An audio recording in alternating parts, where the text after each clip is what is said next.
Well, hello, sales managers, directors of sales, executive vice presidents of sales and marketing, chief marketing officers, chief revenue officers, or anybody else that has to do with managing the sales force. This is Bill Shaka welcoming you to Crush Your Company's Quota.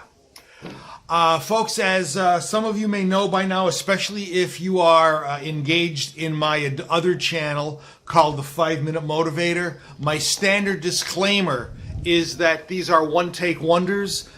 There is not a lot of production work that goes into this.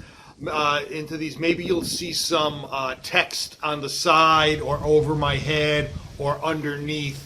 But aside from that, I don't change any of the production, audio or video. I bring that up because, as you can hear, the howler monkeys are extremely active this morning. They are the loudest monkey in the world. We have a plethora of them in Costa Rica, and they are very, very loud today. They're talking to each other about something or another, and they are kind of loud. So I apologize for that. Okay, today, self-coaching through your sales staff. Now, let me unpack that. The ability for leaders as they move up the organizational chart is to be able to coach themselves. Self-coaching is extremely important. But by the same token, getting information on what we should coach ourselves on is just as important. And if you are involved in sales, you can in fact engage your sales staff to tell you what you should be doing to become a better sales leader. So I'd like you to consider asking your sales pros these two questions about what behaviors you exhibit. You might want to do this individually. You might want to do it in a group if you're not afraid of what the answers might be. But one of the first questions that you could ask a salesperson is this: what behavior do you want to see me exhibit more of? Now,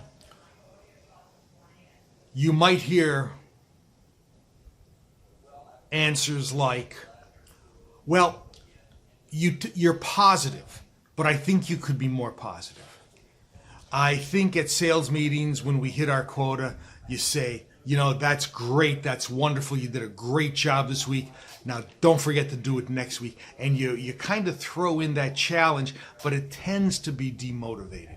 Is there something you could do to alter that? Is there something you could do to say, we hit the quota this week, we're hitting it every week, and I expect it again? Something to say that will kind of change the complexion of, here's what we did, way to go, now don't screw up next week.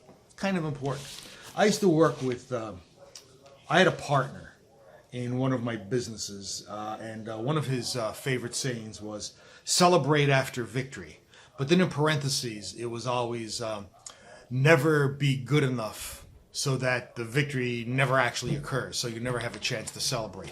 You're never at 100%. There's always something more that you can do, so consequently you stop celebration. I think that's a terrible attribute. Ask your salespeople, what behavior do you want to see more of? Now, here's the second question that you could ask. Get ready for the answers. Hey, salespeople, what behavior do you want me to exhibit less of? Now you're going to hear some of the real stuff. I'm giving you these examples from my consultancy. One individual salesperson said, you have two ways of motivating. One is with the small stick and one is with the big stick. You use the big stick when we do something wrong. You use the small stick when we do something right, because you want to reinforce that with some kind of negativity. I want to see less stick and more carrot. Communication. What's happening with the executive suite? What should we know about? What's happening in the corporate marketing department? Are demographics changing? We should get to know this information a lot more. Why aren't the field statistics, what we find every day, being filtered up into marketing? See, folks, these are important things. And you know, ultimately what they're saying is when they say, why aren't the statistics being filtered up into marketing? What they're saying is, you are the bottleneck. Now, you need to understand this, and you need to look at yourself in the mirror and say, whoa, wait a minute. Can this be right? Am I doing something that's hurting my salespeople? Now, if you are doing that for your own level of self-improvement, beware. Beware. Because ultimately, the best way to improve your lot in the corporate community is by helping your people improve their lot. Okay? Don't say that you don't have time to work with your people and to help them develop funnels to the upper levels in the organization. It's okay to do that. Don't say you don't have time. Don't have time. I don't buy that as a reason. Your job is to develop your people. So, here's the point. Ask these two questions of your salespeople. What behavior would you like to see me exhibit more of? What behavior would you like to see me exhibit less of?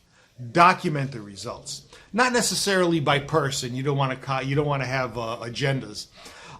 Get the information and utilize that information for your own personal edification. What will happen is, first of all, your salespeople will feel this wonderfully cathartic event that you were listening to them about what's important. Secondly, you will become a better leader of salespeople. And when you put the both of those together, the fact that your salespeople feel better, you're creating a better culture, and the fact that you are creating a better you, you are well on your way to crushing your company's quota. Bill Shaka thanking you for attending another edition of Crush Your Company's Quota. Hey, make sure you subscribe. See you in the next edition. Bye.